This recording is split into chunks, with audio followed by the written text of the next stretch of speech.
মহাকর্ষ বলের একটা নিউটনের মহাকর্ষ বলের সূত্র আছে। আমরা নিউটনের এই পর্যন্ত দুটো সূত্র পড়ে আছি, তাই পড়াচ্ছি না? নিউটনের প্রথম সূত্র, দ্বিতীয় সূত্র। এবার মহাকর্ষ বলের সূত্র পড়বো। কিসের বলের সূত্র পড়বো? নিউটনের মহাকর্ষ বলের সূত্র। তাহলে নিউটনের মহাকর্ষ বলের সূত্রটা কি সেটা আগে বলি। তাহলে আমরা আগেও জানি যে যেহেতু মহাকর্ষ বলের সূত্র, তাহলে উনিও আসে প্রথমেই বলছে যে হচ্ছে কি যে এই মহাবিশ্বের প্রতি বস্তুকণা একে অপরকে কি করে? আকর্ষণ করে। তাহলে উনি বলছে যে এই আকর্ষণের পরিমাণ কেমন হবে? তাহলে তিনি বললেন যে এই আকর্ষণ বলের মান বস্তুদ্বয়ের ভরের গুণফলের সমানুপাতিক। বস্তুদ্বয়ের ভরে কি? গুণফলের সমানুপাতিক। এবং এদের মধ্যকার যে দূরত্ব থাকে, এদের মধ্যকার যে কি থাকে? দূরত্ব থাকে, এই দূরত্বের বর্গের ব্যাস সমানুপাতিক। এবং এই বল সংযোজক সরলরেখা বরাবর কি করে? ক্রিয়া করে। তোমরা এইটা হালকা শিখে আছো এইটা সম্পর্কে। তাহলে মহাকর্ষীয় বলের সূত্রটা লিখি। নিউটনের কি সূত্র? নিউটনের মহাকর্ষী বলের কি?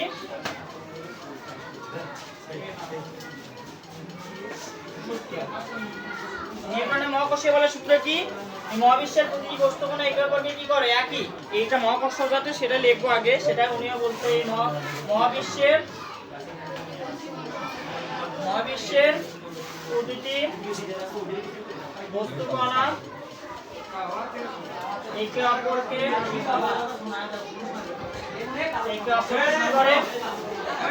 আকর্ষণ করে। এই আকর্ষণ বলের মান, এই আকর্ষণ বলের মান বস্তুদ্বয়ের ভরের, বস্তুদ্বয়ের কি? বস্তুদ্বয়ের ভরের গুণফলের কি? সমানুপাতিক। আচ্ছা, এখানে সমানুপাতিক এবং এদের মধ্যকার দূরত্বের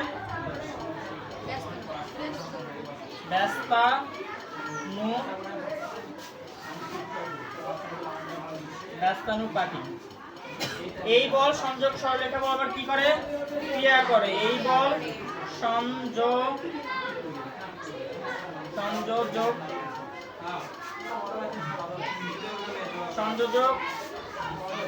এখানে হয়তো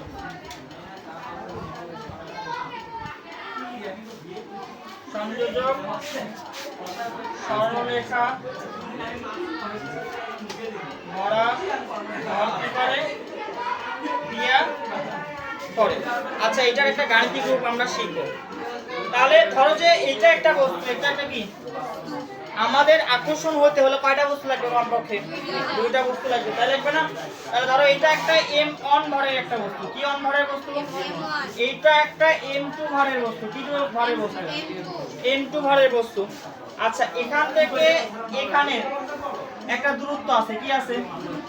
দূরত্ব। ধরো এই দূরত্ব মধ্যে কাজ করতেছে, আকর্ষণ বল কাজ করতেছে না? তাহলে এদের মধ্যবর্তী দূরত্ব ধরলাম d। এদের মধ্যবর্তী দূরত্ব কি? d ধরলাম। তাহলে m1 আর m2 দুইটা ভরের বস্তুর মধ্যে আকর্ষণ বল কাজ করতেছে। আমরা বলকে কি দ্বারা প্রকাশ করি? f দ্বারা প্রকাশ করি। ওই সূত্র অনুসারে আমরা একবারে আমরা এটা যেহেতু শিখে আছে, আমরা গাণিতিক প্রমাণটা শিখবো না। তাহলে সূত্র অনুসারে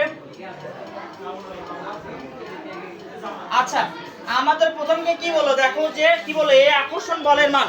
আচ্ছা, আকর্ষণ বলের মানকে কি দ্বারা প্রকাশ করা হয়? f দ্বারা। বলের মানকে কি দ্বারা প্রকাশ করা হয়? f দ্বারা। তাহলে f সমানুপাতিক করা বলছে কি? যে নিউটন কি বললো? যে বস্তুদ্বয়ের ভরের গুণফলের সমানুপাতিক। আচ্ছা, এই তো দুইটা বস্তু ভরের গুণফল যদি করি তাহলে কি হবে? m1 m2, তাই হবে না? তাহলে m1 m2, তাহলে m1 আর কি হবে? m2 এর সমানুপাতিক। এর কি পাতিক? সমানুপাতিক। এটা গেল। আরেকটা বলছে এবং এদের মধ্যকার কি? দূরত্বের। আচ্ছা, ব্যস্তানুপাতিক হলে ডিভাইডেড হয়ে যায়। কি হয়ে যায়? তাহলে কি? এদের মধ্যকার দূরত্বের। আচ্ছা, আমরা একটা মিস্টেক করছি, বর্গের। কিসের? বর্গের ব্যস্তানুপাতিক। কিসের ব্যস্তানুপাতিক? বর্গের ব্যস্তানুপাতিক। তাহলে দূরত্বের বর্গের। আচ্ছা, এইটুকু বিষয়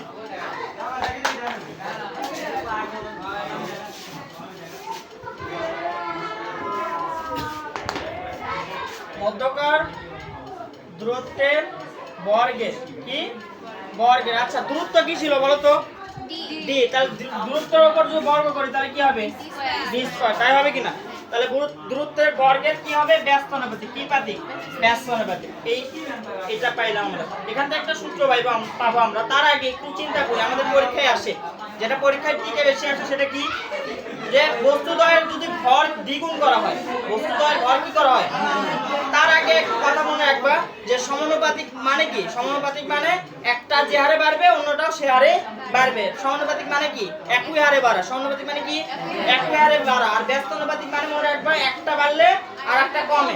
ব্যস্তানুপাতিক মানে কি একটা বাড়লে আর একটা কমে, মনে রাখবে। তাহলে সমানুপাতিক মানে কি একই হারে বাড়ায়, একই হারে কি। আর আচ্ছা বস্তুদ্বয়ের ভর যদি দ্বিগুণ করা হয়, বস্তুদ্বয়ের ভর যদি দ্বিগুণ করা হয় তাহলে বল কি হবে, কয় গুণ বাড়বে? বল কয় গুণ বাড়বে? 2 গুণই বাড়বে। বস্তুদ্বয়ের ভরের কারণ এটা কি পাতিক সমানুপাতিক, এটা কি পাতিক সমানুপাতিক। সমানুপাতিক মানে একই হারে বাড়ে। তাহলে বস্তুদ্বয়ের ভর যদি 4 গুণ করা হয়, কয় গুণ করা হয় 4 গুণ করা হয়, তাহলে বল কত গুণ বাড়বে? যদি 1/4 করা হয় তাহলে বল কত গুণ কমবে না বাড়বে, সেটা কত গুণ? যদি বল 1/4 কমে যায় তাহলে ভরও কি হবে 1/4 কি হয়ে যাবে কমে যাবে, যে হারে বাড়বে সেই হারে। বোঝা গেছে? এখন আরেকটা প্রশ্ন এখানে, যে দূরত্বের ক্ষেত্রে কি ব্যস্ত অনুপাতিক, তাই না? আচ্ছা এখানে বর্গ আছে, কি আছে? আচ্ছা দূরত্ব যদি 1/4 হয় তাহলে বল কত গুণ বাড়বে, বাড়বে না কমবে? এটা যেহেতু হচ্ছে কমছে 1/4 হচ্ছে, বা বল যদি 4 গুণ বাড়ানো হয়, বল যদি কয় গুণ বাড়ানো হয় তাহলে এটা কয় 1 ডিভাইডেড কত গুণ 16 গুণ কমবে। 1 ডিভাইডেড কত দেখো তো, 4 এর উপর স্কয়ার করলে কত হবে 1 ডিভাইডেড 16, তাই হবে না? তাহলে এত গুণ কি হয়ে যাবে কমে যাবে, মনে রাখবে। তাহলে এটার উপর স্কয়ার করে দেখবো, এটার উপর কি করে দেখবো স্কয়ার করে দেখবো, মনে রাখবে। এইটা যদি 16 গুণ বাড়ে তাহলে এটা রুট করে দেখবো, 16 গুণ বাড়লে কি হবে, এটা 4 গুণ কমে যাবে। এটা কয় গুণ কমে যাবে 4 গুণ কমে যাবে, মনে থাকবে। তাহলে এইটা যদি আমরা টিকে আসতে পারবো কিনা, তাহলে কখন বাড়বে কখন কমবে, যদি সমানুপাতিক হারে যাবে। আমরা জানি ভরের সমানুপাতিক হারে থাকে, ভর কি পাতিক থাকে। আর দূরত্বের বর্গের যেহেতু ব্যস্তানুপাতিক, তাহলে কি করব আমরা, দূরত্ব বর্গ যেহেতু আছে তাহলে ব্যস্তানুপাতিক হারে বাড়লে অবশ্যই বর্গ করে বাড়লে এটা বর্গ করে কি হবে রুট করে কমবে, মনে থাকবে এইটা। তাহলে বল যদি 4 গুণ বৃদ্ধি করতে চাই তাহলে এটাকে কত গুণ করতে হবে 1 ডিভাইডেড 16, 1 ডিভাইড কত করা লাগবে, তাই করা লাগবে না? আর যদি দূরত্ব 4 গুণ বৃদ্ধি করতে চাই তাহলে এটাকে কয় গুণ করতে হবে 2 গুণ। তাহলে কয় গুণ 2 গুণ কমান লাগবে, বল কয় গুণ কমান লাগবে, মনে থাকবে। আচ্ছা এটা আমাদের হচ্ছে আমাদের তুলনা গেল। এখন আমরা যদি এই দুটো একসাথে লিখি তাহলে কি পাচ্ছি দেখো, দুটো যদি একসাথে লিখি f সমানুপাতিক কি পেলাম m1 m2 ডিভাইডেড কি d স্কয়ার। আমরা আগেও বলে আছি যে সমানুপাতিক চিহ্ন তুলে দিলে একটা ধ্রুবক লাগে, একটা কি লাগে ধ্রুবক লাগে। তাহলে সেই ধ্রুবক এটার ক্ষেত্রে মহাকর্ষ বলের ক্ষেত্রে সেই ধ্রুবকের নাম হচ্ছে জি, বড় হাতে জি। সেটা হচ্ছে মহাকর্ষীয় ধ্রুবক। কি ধ্রুবক? মহাকর্ষীয় ধ্রুবক বা সার্বজনীন ধ্রুবক, মনে থাকবে। সার্বজনীন ধ্রুবক কাকে বলা হয়? জি কে। কাকে? বড় হাতের জি কে, ছোট হাতের না। কোন হাতের? বড় হাতের জি হচ্ছে সার্বজনীন ধ্রুবক বা হচ্ছে কি হচ্ছে মহাকর্ষীয় ধ্রুবক। কি ধ্রুবক? তাহলে আমাদের যদি প্রশ্ন আসে মহাকর্ষীয়, নিউটনের মহাকর্ষীয় ধ্রুবকের নাম কি, তাহলে কি বড় হাতের জি। তাহলে এটা আমরা এই পাশে লিখি, তাহলে এখানে ধ্রুবক লাগবে, কি লাগবে এই সমান চিহ্ন, এখানে হচ্ছে সমানুপাতিক চিহ্ন তুলে দিলে একটা কি লাগবে ধ্রুবক, সেই ধ্রুবকের নাম এখানে জি। জি তাহলে কি হচ্ছে m1 m2 ডিভাইডেড কি d স্কয়ার। আমরা বলছিলাম যে সমানুপাতিক ধ্রুবকের মান নির্দিষ্ট, কি নির্দিষ্ট, তার মানে জি এর একটা মান আছে, জি এর মান। তাহলে এখানে কি পাইলাম, জি হচ্ছে সমানুপাতিক ধ্রুবক, জি কি সমানুপাতিক ধ্রুবক।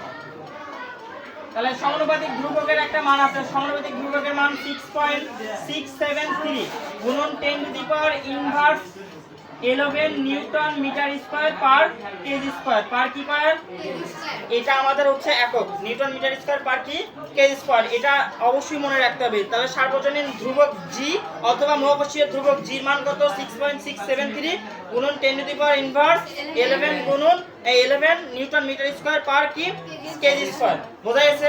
এটা আমাদের মানটা মনে রাখতে হবে। আর হচ্ছে আমাদের মহাকর্ষ বলের সূত্র হচ্ছে এইটা, F = G * m1 m2 divided d square, মনে থাকবে। আচ্ছা এটা করো,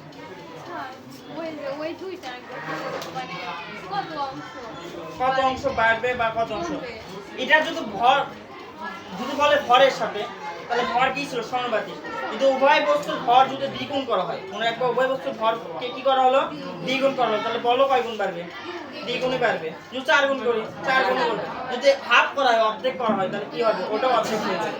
বোঝা গেছে এটা। এবার ব্যস্ত অনুপাতিকের ক্ষেত্রে একটু ডি স্কয়ার আছে, স্কয়ার আছে, তাই না? এখন এই পাশেটা থাকলে আমরা যদি একটা বাড়লে একটা কি হয়ে যায়, কমে যায়।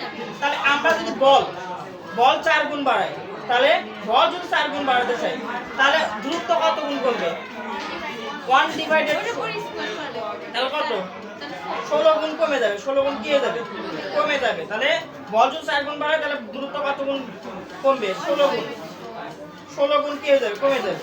বোঝা গেছে? আবার যদি দূরত্বই আমরা 4 গুণ বাড়াতে চাই, তাহলে বলকে কত গুণ কমতে হবে, 2 গুণ, রুট করলে 2 গুণ হচ্ছে। বোঝা গেছে? এটার সাথে এটার সম্পর্ক দেখবা, এই কি মনে রাখবে। আচ্ছা, এখন তোলো।